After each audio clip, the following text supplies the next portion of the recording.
Bonsoir, nous nous retrouvons pour le docu-débat avec une émission qui va certainement créer la controverse puisque nous allons parler de l'exploitation de l'uranium par Areva au Gabon et au Niger. Y a-t-il, oui ou non, une contamination radioactive hors norme des terres, de l'eau et donc de la population? Pourquoi tant de mineurs sont-ils morts ces dernières années? Peut-on parler de maladies professionnelles? Que fait Areva par rapport aux dizaines d'années passées d'exploitation? Qu'envisage le groupe pour l'avenir en matière de protection des travailleurs et de la population? Nous nous retrouvons dans un peu moins d'une heure pour un débat qui s'annonce musclé. Tout de suite, le docu Uranium, l'héritage empoisonné.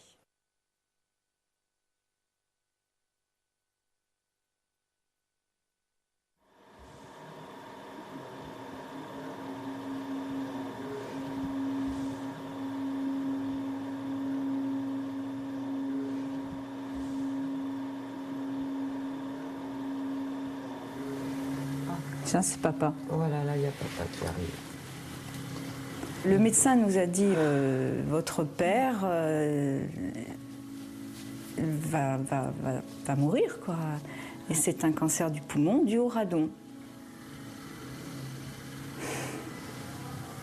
T'imagines toute la poussière qu'il prenait, là?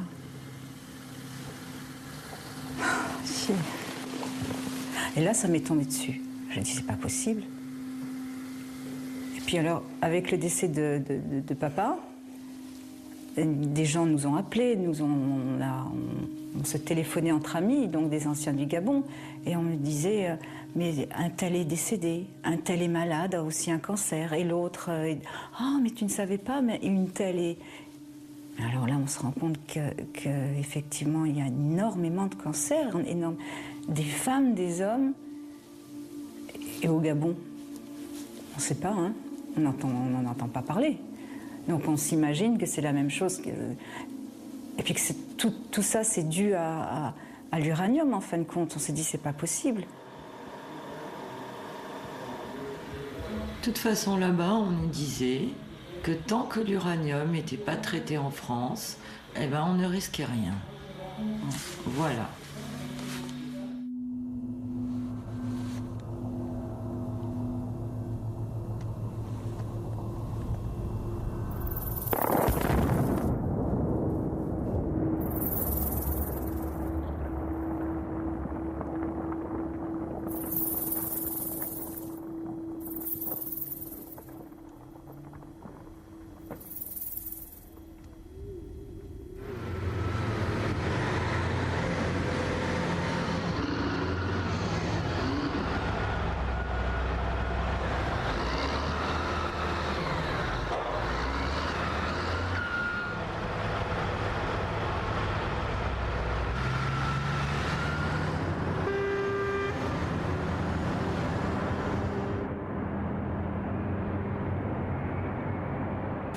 C'est une photo qui me révolte. Jacqueline Godet a vu mourir son père, sa mère et son mari, tous les trois emportés par un cancer en quelques mois. Ils ont longuement séjourné et travaillé à Mounana au Gabon, dans une mine d'uranium, propriété de la Comuf, filiale d'Areva. Jacqueline et sa sœur Monique habitent désormais Mulhouse. Pour elles, aucun doute, leurs proches sont des victimes de l'industrie de l'uranium. On voit encore le puits d'eau clos, je crois. Tout a été inondé. Mon père est décédé, mon mari d'abord, mon père décède après. Et en même temps qu'on se pose ces questions, en même temps qu'on commence à se révolter, c'est maman qui tombe malade d'un autre cancer aussi. Ça fait 3 morts successives de cancer. Je sais, en France, il y a des cancers partout, bien sûr. On entend parler de cancer partout. Mais là, dans cette famille, 3 cancers, 3 personnes qui reviennent du Gabon, peu de temps après. Hein. Tous ces amis aussi qui décèdent ou qui sont malades. On dit maintenant, ça suffit.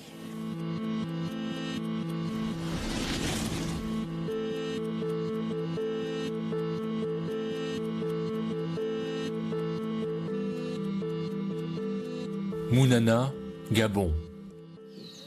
L'ancienne cité des cadres est à l'abandon. Vestige d'une époque faste qui faisait vivre toute la région.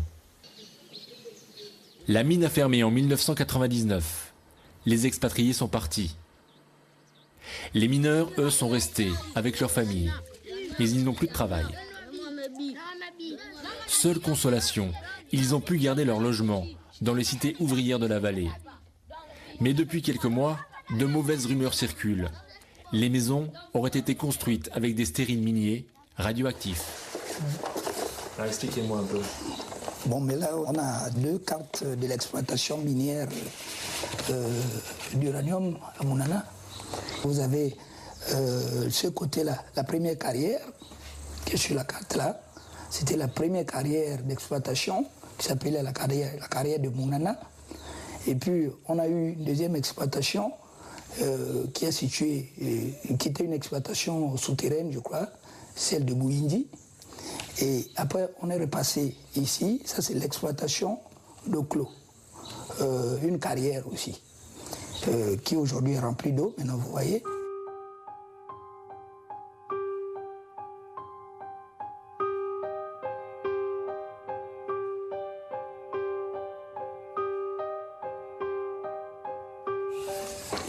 Et il a été démontré, évidemment, que certaines maisons ont été construites avec des matériaux radioactifs. Et il y a des gens, certainement, des entrepreneurs, qui se sont servis de ce sable-là pour aller construire la maison. Ça a été démontré. La preuve, peut-être, qu'est-ce qui dit que cette maison dans laquelle je suis n'a pas été construite avec ces mêmes matériaux? Vous voulez qu'on vérifie? Oui, mais je veux bien, hein. Il faut bien vérifier. Oui. Je vais faire une mesure à distance du sol, et après je ferai une mesure au sol. Il faut faire 2 mesures en fait, hein. Ça dure à chaque fois 4 minutes à peu près. Ouais. Nous avons été formés à l'utilisation d'un compteur Geiger qui va nous servir tout au long de notre enquête. Donc je le mets au sol pour voir ce que ça donne.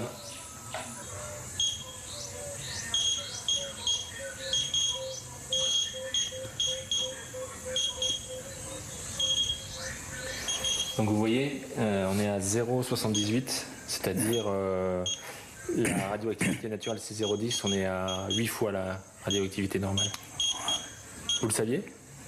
Ben non.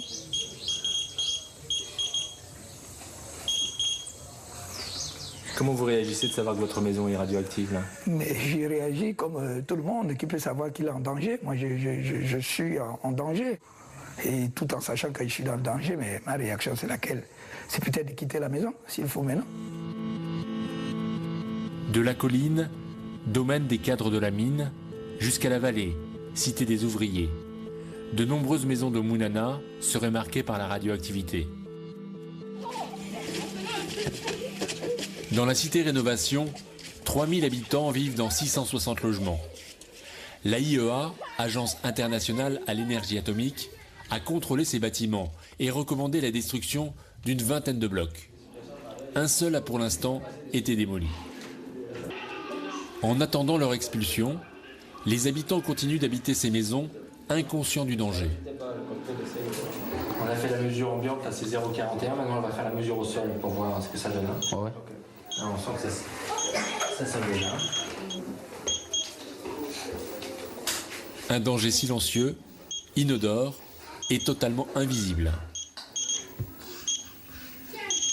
0,58. Oui. Il n'y a pas de colère? Les gens ici, ils ne sont pas en colère? Mais on ne sait pas à qui s'en prendre. C'est ça le problème. Les gens qui nous ont gérés ont mal géré. Donc, on ne sait pas. On ne sait pas qui... S'il faut créer un attroupement pour aller voir quelqu'un, on ne sait pas chez qui aller. Surtout que les enfants ici ne sont même pas suivis. On ne sait pas qui atteint la radioactivité, qui n'est pas atteint. On est là tous dans l'ignorance. La radioactivité se concentre surtout dans les dalles des maisons. Une radioactivité ambiante sans danger immédiat, mais qui, cumulée dans le temps, peut largement dépasser la dose maximale annuelle admissible. La pollution radioactive est partout, jusque dans les lieux publics. Le supermarché de la cité par exemple, mais aussi le marché couvert.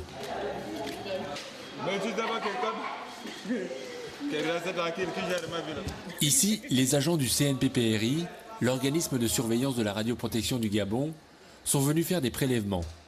Un carottage dans la dalle en témoigne. Personne cependant à Mounana n'a jamais entendu parler des résultats de ces prélèvements. Cet appareil décrit tout, ça dit tout. Donc vous voyez que ma réaction, au fond du cœur, je ne suis pas vraiment à moi, parce que là déjà je cours un grand danger là où je suis là. Et nous sommes là des années. Personne n'a songé au moins à signaler à toute cette population correctement que non, ici il y a de la radioactivité en plein. C'est ce COMUF qui nous a laissé ici dedans. C'est le groupe Areva que nous connaissons qui a travaillé ici des années et des années. C'est un peu ça. Vous pensez qu'ils le savaient ? Mais forcément, Areva, COMUF, ils le savent bien. Plus qu'Areva est toujours là à 0 mètre, ils le savent. Et ici, c'est un lieu public ? Bien sûr, c'est un lieu public. Même vous voyez, il y a des enfants, il y a des chauffeurs qui chargent là, c'est un lieu public.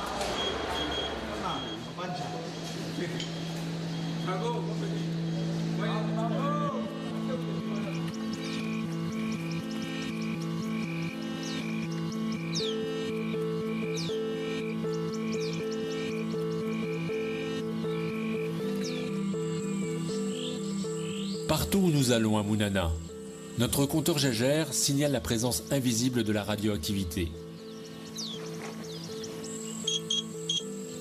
Par exemple, dans l'ancien garage, là où travaillait comme mécanicien le mari de Jacqueline Godet.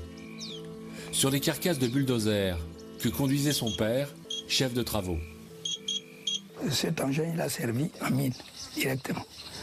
Par contre, le gros bulle, là, il a servi directement en carrière aussi. Bon, il devait peut-être se retrouver avec les autres de l'autre côté.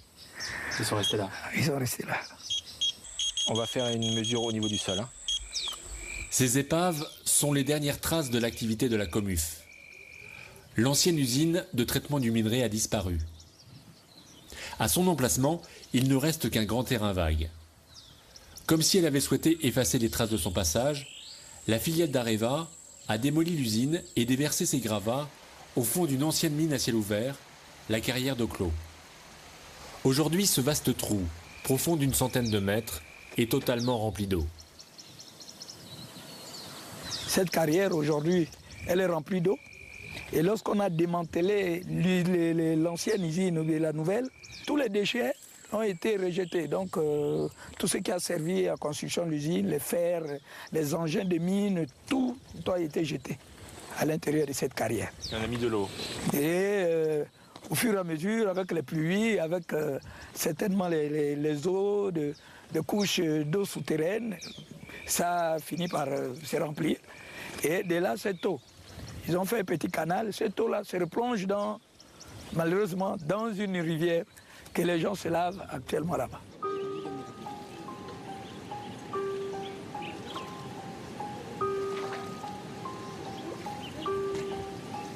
Quelles conséquences pour cette population qui se baigne, pêche le poisson, lave son linge?